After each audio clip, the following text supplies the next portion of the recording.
3년 전 제가 유튜브를 처음 시작했을 때 대피라미드와 잉카의 돌벽 그리고 푸마풍쿠 돌블럭들이 모두 자연석이 아니라 콘크리트 인공석으로 만들어졌다는 가설을 소개했습니다. 당시 저는 고대 이집트의 경이로운 피라미드와 거석 신전들, 석재 유물의 매력에 푹 빠져 있었고, 도대체 어떻게 철보다 단단한 화강암, 현무암, 석록암을 저토록 완벽하게 가공할 수 있었는지 궁금하기 그지없었습니다. 돌 항아리의 미세한 구멍, 90도 직각의 화강암 석관 내부, 빈틈없이 맞물린 다변형 석벽 모두 놀랍지만 특히 가장자리가 종이처럼 얇게 접혀진 돌접시와 프로펠러 형태의 사부 디스크의 경우 돌을 깎아서 만들었다고 하기에는 그 기묘한 형태가 도저히 납득할 수 없었습니다. 도자기처럼 흙을 빚어서 구워냈던지 아니면 주형 틀에 콘크리트를 부어 굳히는 방식 외에는 설명할 방도가 없어 보였습니다. 푸마풍크의 신비로운 H형 돌 블록 또한 마찬가지로 90도의 정밀한 각도와 매끄러운 마감이 마치 현대의 콘크리트 블록처럼 주형 틀에 일률적으로 찍어낸 것처럼 보입니다. 때문에 조셉 다비도비츠 박사가 제시한 지오폴리머 콘크리트 가설은 저의 의문점들을 한방에 해결하는 합리적 해답이라 생각했습니다. 콘크리트 가설을 적용하면 힘겹게 돌을 자를 필요도 없고 수십 톤의 무거운 암석을 운반하기 위해 끙끙댈 필요도 없으며 사부 디스크처럼 복잡한 형태의 구조물을 주형틀로 찍어낼 수도 있습니다. 하지만 구독자님들의 날카로운 지적과 이후 많은 자료를 접하면서 콘크리트 가설에는 치명적 문제점들이 있다는 것을 깨닫게 되었습니다. 첫 번째, 피라미드 건설의 경우 우선 막대한 양의 석회암을 가루로 파쇄해야 합니다. 대피라미드의 엄청난 규모를 고려했을 때 파쇄 작업은 보통 일이 아님을 쉽게 알 수 있습니다.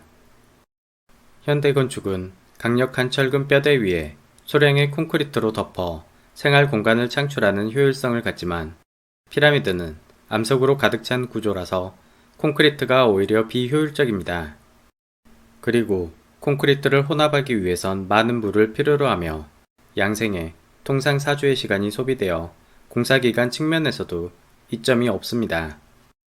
즉, 주변에 널려있는 석회암을 그냥 잘라 쓰는 게 훨씬 간단하고 빠릅니다. 두 번째, 피라미드 근처에는 명백한 채석장들이 곳곳에 산재해 있으나 콘크리트를 제조했던 흔적은 아직까지 발견된 게 없습니다. 콘크리트가 굳으면서 찍힐 수 있는 손자국과 발자국 같은 흔적도 전혀 발견되지 않습니다. 기자고원 자체가 석회암 안반의 채석장이었으며 바둑판처럼 반듯반듯 잘려나간 채석의 흔적들이 잘 보존되어 있습니다. 독일 지질학자 디트리히 클렘의 연구에 따르면 대피라미드의 석회암 블럭을 공급했던 핵심 채석장은 남쪽으로 겨우 500m 거리에 위치합니다. 사용되고 남은 채석장의 가파른 벽면은 귀족의 작은 돌 무덤으로 재활용되었습니다. 이외에도 남쪽 히타넬 그룹 언덕 또한 쿠프와 카프레 피라미드의 주요 채석장으로 사용되었습니다. 세 번째, 피라미드 석재가 콘크리트라면 일정한 규격의 거푸집을 만들어 대량 생산하는 게 이득일 텐데 돌 블럭의 크기와 모양이 제각각입니다. 돌 블럭의 높이는 모두 동일하게 맞추려고 노력했으나 가로 길이는 잘려진 그대로 사용해 크기가 제각각인 것을 볼 수 있습니다. 그리고 최근 아파트 건설 도중 거푸집이 터지는 사고가 일어나 큰 이슈가 된 적이 있는데 대형 돌 블럭은 현대 철골 거푸집으로도 압력을 견디지 못하고 터질 위험이 높다고 합니다. 네 번째, 이안 프리스톤, 디파얀 제이나, 로버트 루이스 포커와 같은 지질학 전문가들은 다비도비츠의 주장을 검증하기 위해 전자현미경, S선 미세 분석, 적외선 분광법 등 다각적 검사를 시행했지만 피라미드 석재는 천연 석회암과 완벽하게 일치한다고 결론 내렸습니다. 그리고 다비도비츠 박사가 인공석의 강력한 근거로 제시했던 라우어 샘플의 얇게 가공된 코팅면은 오랜 세월 동안 이물질이 침착된 것이라 반박했습니다. 어떠한 새로운 이론이 정설로 굳어지기 위해선 다른 전문가들의 동의와 인정을 받아야 하는데 그렇지 못한 것입니다. 2017년 지질학자 프란츠 잘레프스키는 기자 피라미드 석재의 암석학적 관찰 결과란 논문에서 내장석이 두 가지 타입의 석회암으로 구분된다고 발표했습니다. 피라미드를 멀리서 바라보면 밑바닥에 희미한 삼각형 형체를 확인할 수 있습니다. 가장 눈에 잘 띄는 서쪽 벽면의 밑바닥 삼각형은 19층, 높이 16m의 꼭지점이 위치하며 삼각형 안의 돌 블록들은 반듯반듯하게 정렬되어 있고 모르타르로 꼼꼼하게 붙여놓아 틈새가 거의 없습니다. 반면 삼각형 윗부분의 돌배치는 불규칙하고 엉성하며 모르타르를 거의 사용하지 않았습니다. 기저부는 하중을 견뎌야 하고 입구와 통로 내실이 위치하기 때문에 좀 더 높은 품질의 석회암으로 정성스럽게 만든 반면 윗부분은 상대적으로 헐겁게 만들었음을 의미합니다. 총 25개의 내외장재 석회암 샘플과 여러 채석장의 샘플을 분석하는 과정에서 역시 인공석이 아닌 순수 자연석임을 확인하였습니다. 다섯 번째, 콘크리트 증거로 제시되었던 돌벽의 돌출부는 양생 과정 중 압력에 의해 볼록하게 튀어나온 것이 아니라 돌을 들어올릴 때 밧줄을 거는 고리 용도 내지는 미끄럼 방지용으로 만들어졌다고 추측합니다. 건축물을 완성하면 통상 돌출부를 없애야 되는데 귀찮아 남겨두었거나 혹은 장식 목적으로 남겨두었다는 것입니다. 이러한 돌출부는 그리스와 로마의 석재 신전 건축물에서도 흔하게 관찰되며 심지어 인도 탄자부르 지역의 브리하디스와라 힌두사원과 캄보디아의 코커 피라미드까지 세계 곳곳에서 동일한 형태로 발견됩니다. 마지막으로 다비도비츠 박사가 2019년도에 발표한 푸마푼쿠 돌블록이 콘크리트 인공석임을 주장한 논문에 대해서는 반박 논문이나 자료를 찾기 어려웠습니다. 푸마푼쿠 유적이 피라미드만큼 유명한 곳은 아니기 때문에 전문가들의 연구나 평가 자체가 전무한 것으로 보입니다. 다만 90년대 푸마푼쿠와 잉카의 석재 가공 기술을 연구했던 건축학자 장 피에르 프로첸의 논문을 살펴보면 그는 돌블럭의 재료로 사용된 안산암과 유문암 채석장을 발견했고 암석을 깨거나 갈아서 가공했던 명백한 흔적들을 확인했습니다. 푸마푼쿠 사원의 바닥에 깔렸던 거대한 사암 판석에는 고대 이집트와 동일한 형태의 도브테일 홈이 여럿 발견됩니다.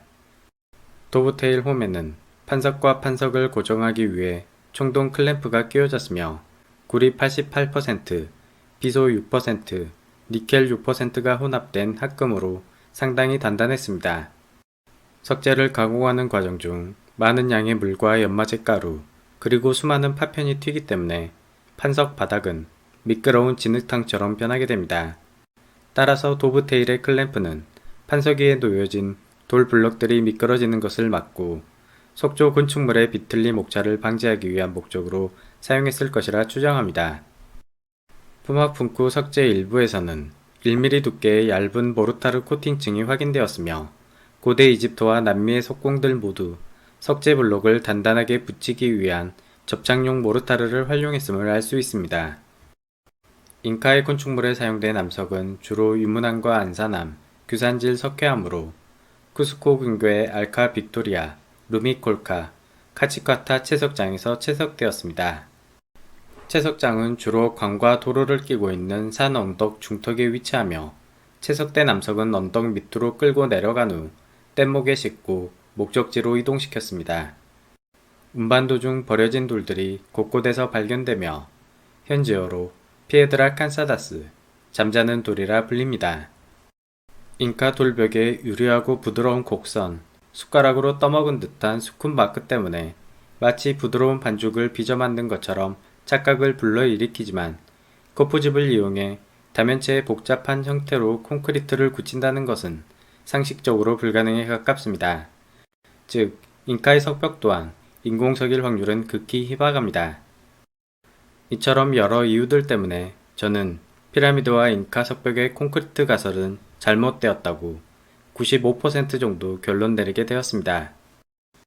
그럼에도 불구하고 5%의 여지를 남겨둔 것은 고대인들 또한 나름의 콘크리트, 모르타르를 제작하는 소성 기술을 가지고 있었고 혹시 몇몇 작품은 인공석으로 만들지 않았을까라는 기대가 살짝 남아있기 때문입니다. 최근에 퀘베클리 대표의 연구 결과에 따르면 놀랍게도 방수 목적을 위해 원시적 콘크리트라 할 수 있는 테라초 인공석으로 바닥을 만들었습니다.